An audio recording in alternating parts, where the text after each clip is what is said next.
First, though, my special guest today is the Nigerian entertainment entrepreneur and noted impresario Obi Asika. He's at once an executive producer of some of the biggest television shows in Nigeria and is known for his transformative involvement in the growth of Nigeria's music industry. As founder and CEO of Storm 360, an indigenous label that spawned entertainers like Nata C, Sasha P, Banky W, and numerous others, he's been at the heart of Nigeria's creative industry. But beyond this, he's also been heavily involved in the production of some of the biggest Nigerian reality television programs, such as Big Brother Nigeria, The Apprentice Africa, Dragon's Den, Glow Niger Sings, Vodafone Icons Ghana, Calabar Rocks, Football Legends, The Voice, Nigerian Idol, and many more. Well, let the heavens open up and let's all be showered with the brilliance of one of Nigeria's top entertainment impresarios, Obi Asika, who I am positively gawping to say joins me now from our studios in Lagos. Obi, thank you very much indeed for joining us. And I was watching you there on Nigerian Idol, and I have to ask you, are you the Simon Cowell of Nigeria, the mean guy of the judges, or are you Mr. Nice Guy? Which one are you? Yeah, anybody who knows me will probably tell you I'm the nice guy, man. I couldn't be Simon even if I wanted to be. I mean, Simon is Simon, and, I wish him well. But I'm Obi. I have a totally different personality, so I was just being myself. You know that as well, because you know me. Well, that's what we like to hear, the original sort of impresario. I mean, you've done so much, Obi. I mean, from music to, television reality programs to even oil and gas, but we're not going to even get into that for now. Let's focus on the entertainment side. How did you turn what came from simply a dream that you had into what is clearly a successful operation, multi-layered operation? Man, well, the thing is this, I think when I was a kid coming up, I grew up in a family where music and dance and literature and the creative arts, the poets, the writers, the intellectuals, that was really what we were looking to as the greatest and most intelligent people on the planet. And that's direct influence from the parents. And just coming up like that, I guess, also then getting into my teens and sort of that balance of, when you first fall in love with music, and I'm a hip hop head of 40 years now. So I fell in love with my hip hop. But I remember in the process of that happening, coming to Nigeria for some holiday, and I was in Aniagolu, and an old, he's late now, but one of my father's close friends sat me down and asked me what I was listening to musically, and I gave him all kinds of random names from the UK, Shaking Stevens and the Police, and the man was depressed. And he was like, you need to go and listen to Fela Kuti, and directed me to go and listen to Gentleman. I think I was 9 years old. And, I think I've just always been on that journey of seeing validity in our own content, our own culture, and then just trying to work out how do we bring this thing from the sort of amateur sidelines to the main stage, which I think is really the journey of Nigerian entertainment, the journey of Nigerian sort of soft power, the way I look at it. Well, absolutely. And when you look at your career, which is a way of sort of looking at the evolution of the Nigerian entertainment scene, it's pretty amazing to think of the incredible amount of music and television content that you've helped create in the space of about 2 decades or so. I mean, tell us a little about that. Yeah, but it's even longer. I mean, it's. I don't know. I think when I was at university, me and a bunch of Nigerians, there's 6 or 7 of us. We actually brought Public Enemy into the UK in 1989 when they were the biggest black band in the world, and that was probably our first big. That was like my first big sort of, real proper dealing with people in the industry. Russell Simmons, Public Enemy, all these people, all these superstars. And just being in the conversation as a Nigerian, which had never really happened before. was something that I never forgot, and I think it was some energy that I always sort of maintained, and then coming back to Lagos, in 1990, 1991, one of the first things we did here was a nightclub called Enter the Dragon, which was on Western House on Broad Street, because I used to DJ. Well, I still try and DJ, but I don't really do it much these days. So all that stuff, in the early days, I think people just looked at these things as vocation in this part of the world. But when you find out that a DJ makes more than your bank MD in one night, then you sort of start thinking, wait a second, maybe I should be taking this a bit more seriously. So I think with the Nigerian talents, a lot of the talent was initially more like intuition and maybe not sharply honed, because people were not sure of the pathway to success. They weren't sure of how did this become anything. Because let's not forget, 30 years ago, TV was all public, it was sector controlled, it was government controlled, there was very few private radio stations.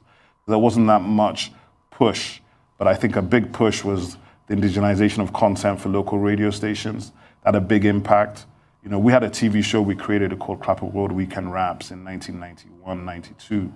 And these artists, they came out of that show called Junior and Pretty. Junior is late now, but I think Junior is probably one of the most influential artists in terms of the sound of what people call Afrobeats today. If I go back and I pull out that album with Monica and Ghani and Lover and some of those songs that we were doing in Agol Studios in 1992 in Apapa, with Sam Ababo Jr., then you begin to understand the journey. The journey has been a very interesting journey, from watching Nigerian talent being treated as if they're, I'm sure you know this very well as a creative. Nigerians tended to be very dismissive of their own talent, dismissive of our own creatives, treat them as if they're doing them a favor. So I think the journey has really been the journey of show business, right?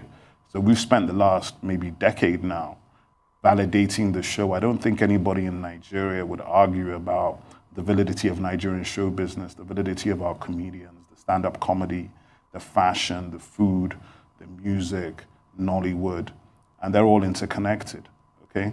So I think we're now in the phase where it's about the business.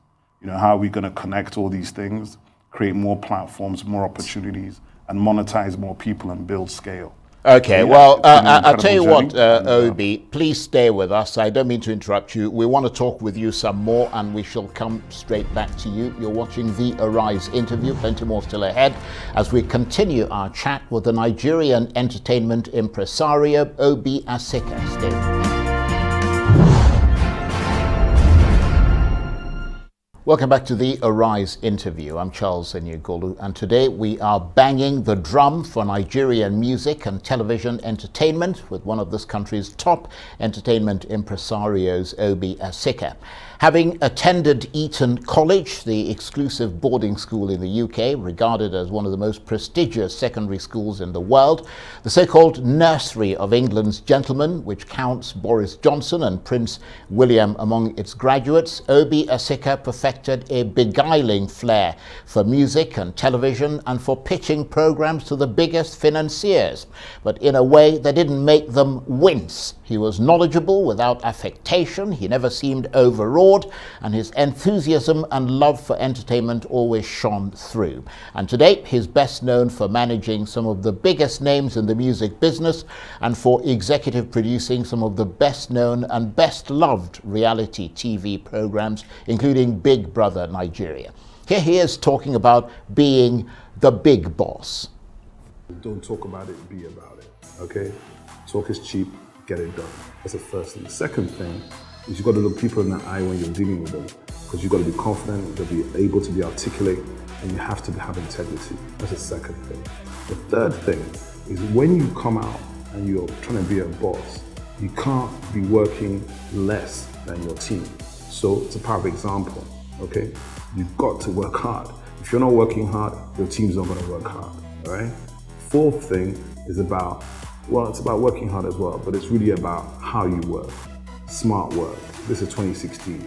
Working hard doesn't mean you're doing 16 hours of push-ups. The push-ups could be in your brain, but you've got to put in the time. So whether this means you're better researched than the next guy, you know more about the competition than the next guy or woman, you know more about the opportunity, you know more about the market, you can never know enough.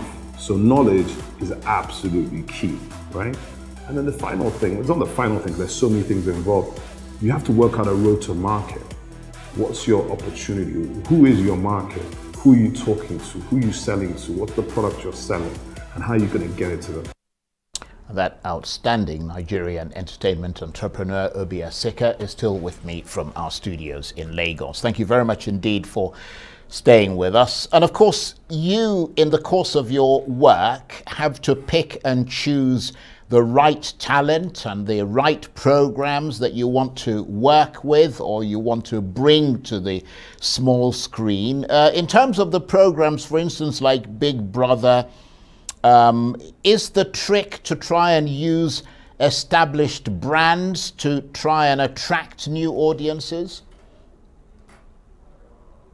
Well, I mean, it depends. I mean, first things first, I'm not like, I was the producer of the first edition of Big Brother Nigeria in 2005-06 that was produced in Nigeria.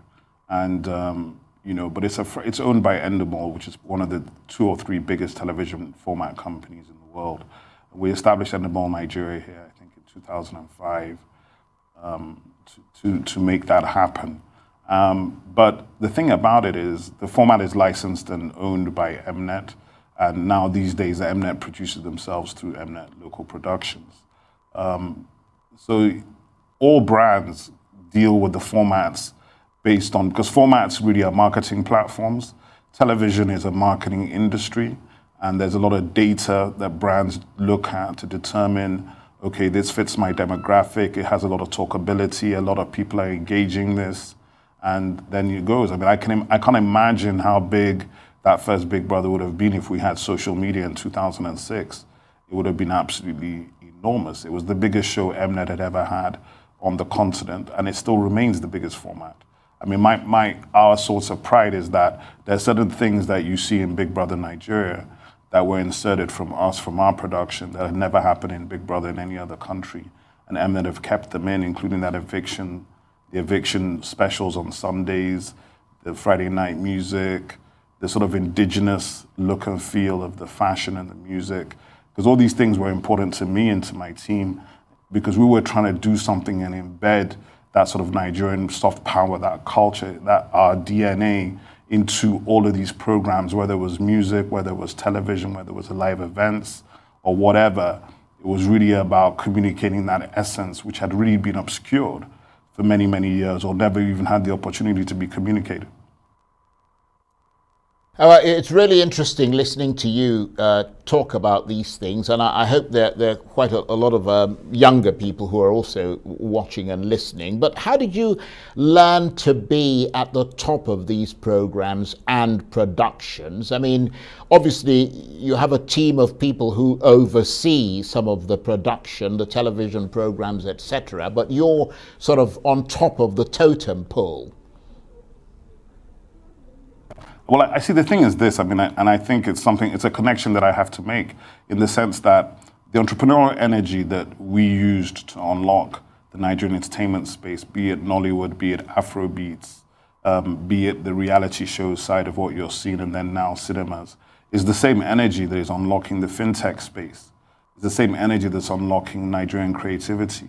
And what really that was about was that we put together teams of some of the best people in the country. I remember the Nigerian team that worked on the first Big Brother Nigeria was 92 Nigerians.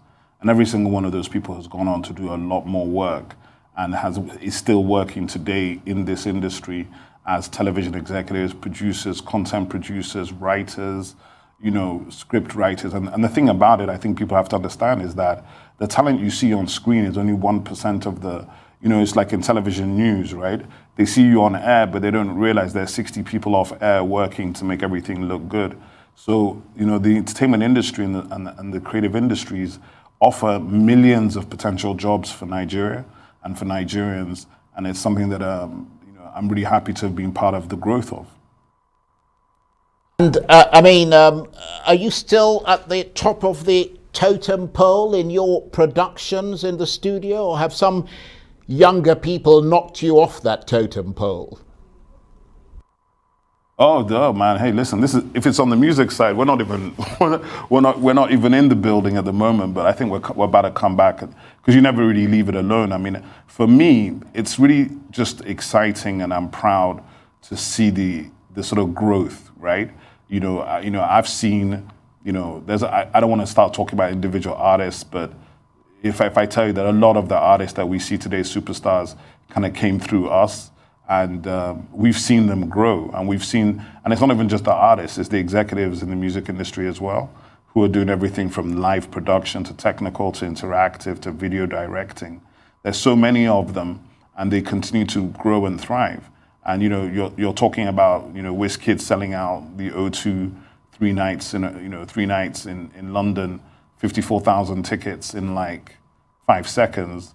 And the reality of it, which is what I keep telling people, I said, the globalization of our music industry is wonderful to see, but the biggest opportunity that still remains is the Nigerian market, right? So as great as you see, everybody's on the road every day, there's somebody doing something, we still haven't worked out how to fully monetize our domestic market. WizKid and Davido and Burna Boy, none of our musicians are actually touring in our domestic market. And these are the things that I think I'm really interested in now. It's like, how are we going to that's what I was talking about, getting to the business. Like, how are we going to unlock touring, ticketing, stadiums, venues? These are the things, because domestically, if you think what you're seeing is big internationally, it's 10 times bigger in Nigeria. We're just not stimulating and connecting the dots fully. That's a very interesting point, and clearly you've got the entrepreneurial spirit there. We've got about a minute before we have to take another break, but without being too coy about these things, has it been financially rewarding for you over the years? Well, not as much as it could be. You know how we say, but I mean, one of the things is this though. I mean, we're very pleased at what has happened over the years, and I'm not complaining, but I can tell you for free that there's so much more to come. And I wish I was the artist. That's the best way to put it. I wish I could dance and sing. I think I could give you the right answer then. Well, I think you've done well enough just stimulating the industry. That's something that we're all grateful for. Please stay with us. You're watching the Arise interview. Plenty more still ahead as we continue our chat with the Nigerian entertainment impresario Obi Asika. Stay with us.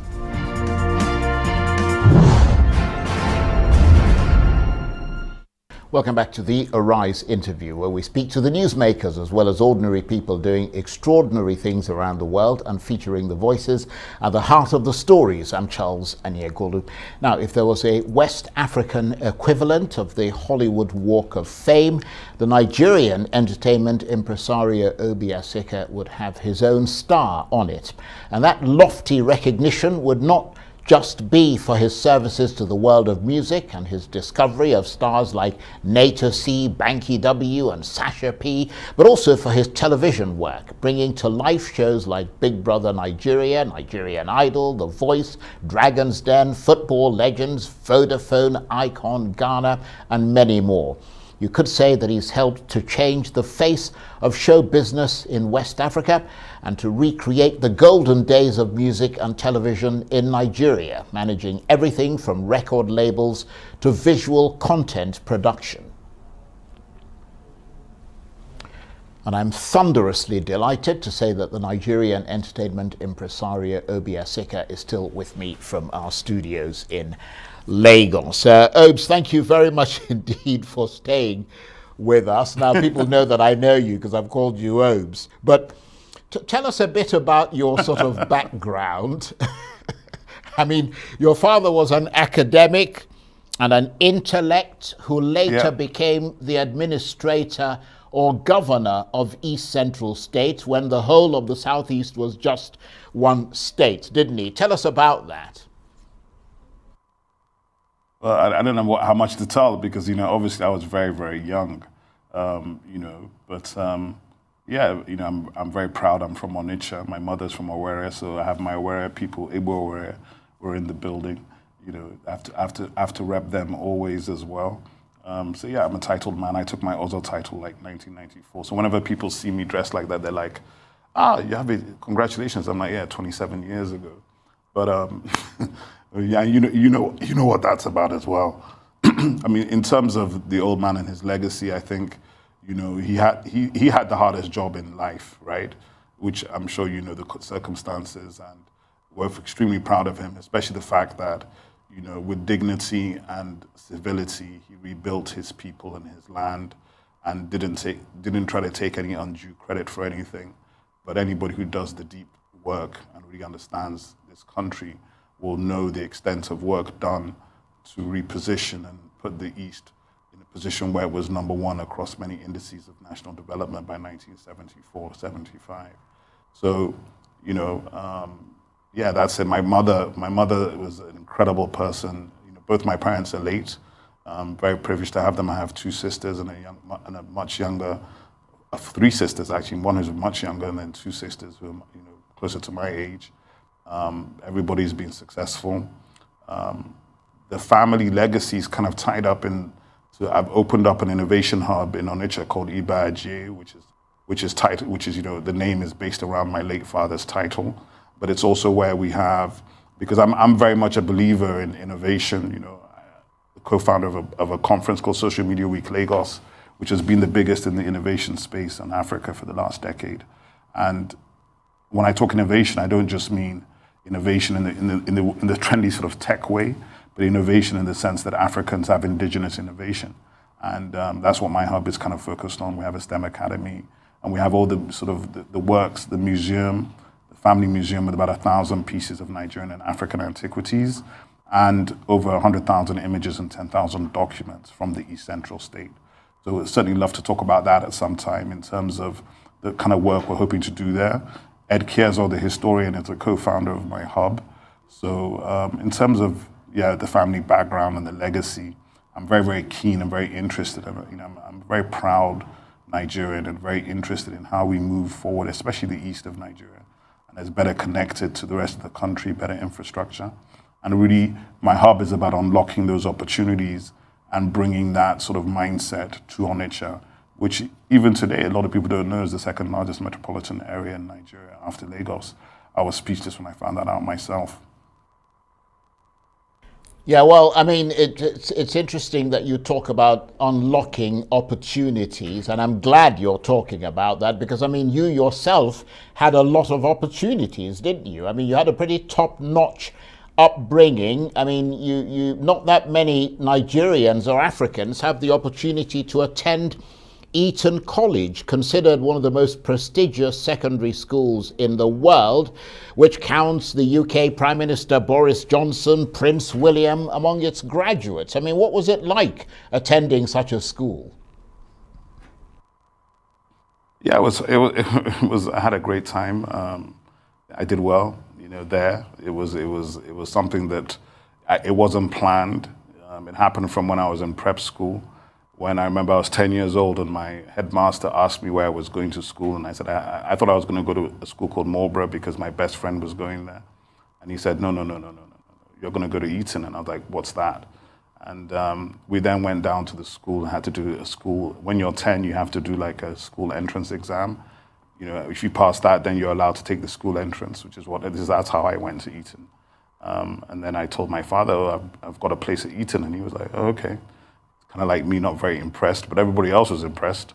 And everybody else kept on congratulating him for having his son at Eton, and he was like very blasé about it, I think, but I think secretly proud. It was a wonderful experience, actually. I still have friends from that period. Boris that you mentioned was my head boy at prep school and at Eton, funnily enough. So yeah, it's these accidents of fate. I mean, it wasn't planned. I ended up there literally by mistake because my headmaster at my school thought I was such a good sportsman. It was actually the sports. He was like, you need to go to Eton because you're the best sportsman I've seen. And I already know you can pass the exams. So I was like, okay, fine, as long as I can play sports. Because that was really my first passion when I was a student.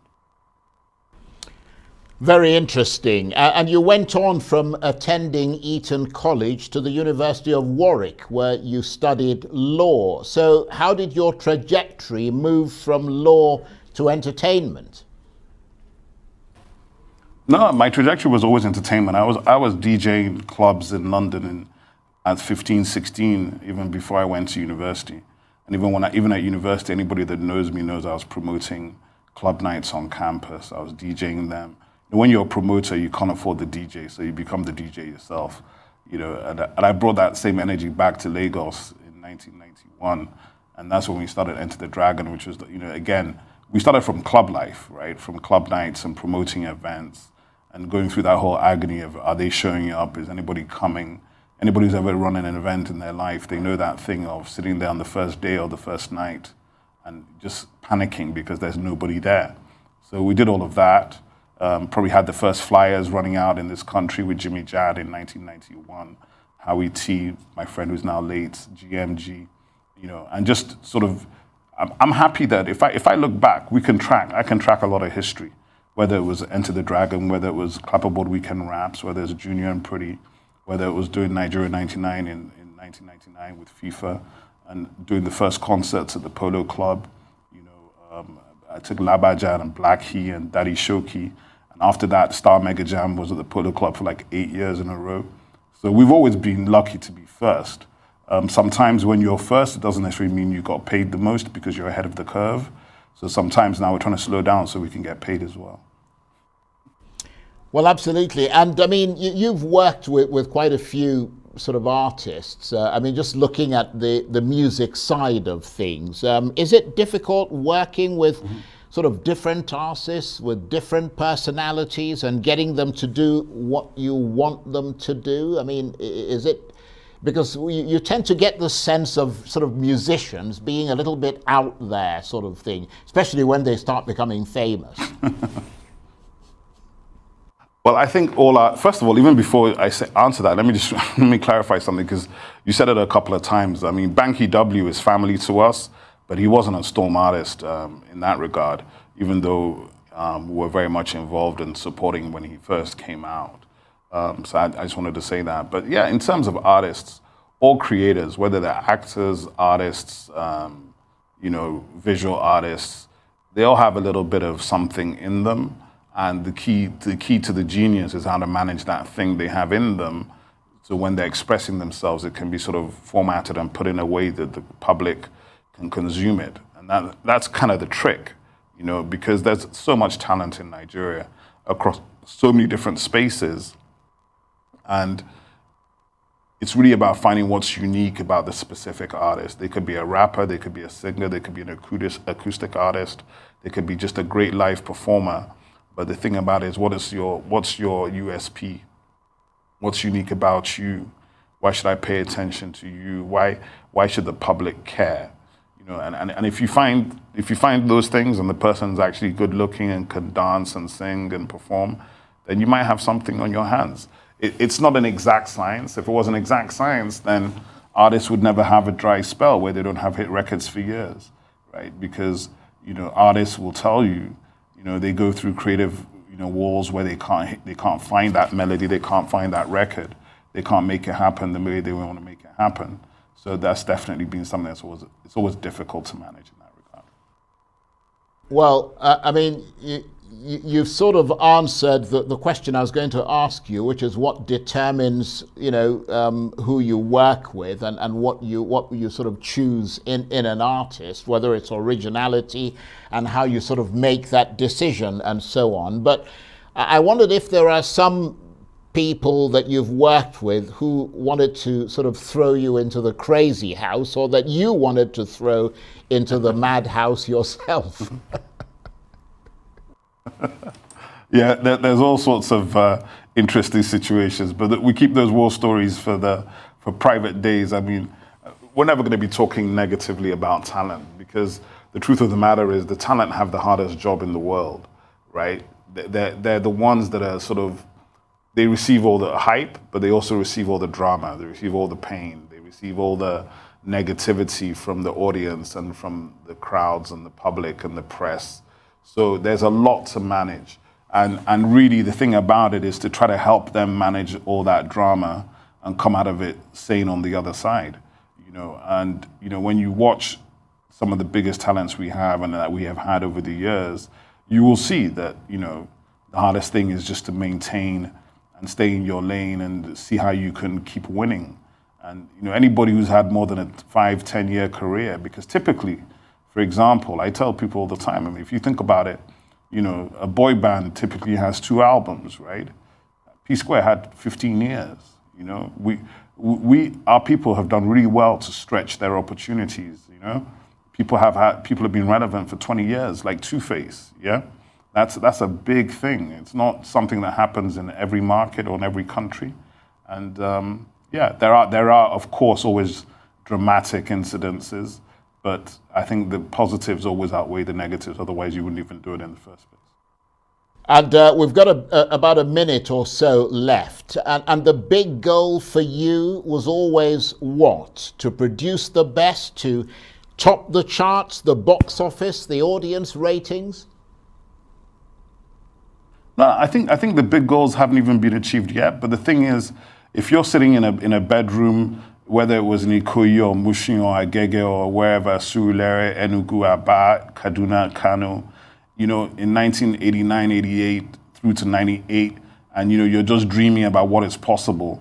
And here we're sitting in 2021, and Burna Boy is performing at the Grammys, Wizkid is touring the world, David is touring the world. We have at least 30 artists touring worldwide all the time. That's incredible to me. I mean, I was at the O2 for Wizkid's first show. It was emotional 3 years ago. I was like, my goodness, look at this. I mean, I remember him in my office, right? And here he is, 18,000 people sold out. That's a journey that you can't even begin to tell that journey. And, just that ability to affect millions and to see that power come through, that to me is that's the biggest win for me. And I think for any one of us that have been involved. I have to say you've done a tremendous job, and we're very proud of you. The Nigerian entertainment impresario Obi Asika talking to me there from our studios in Lagos.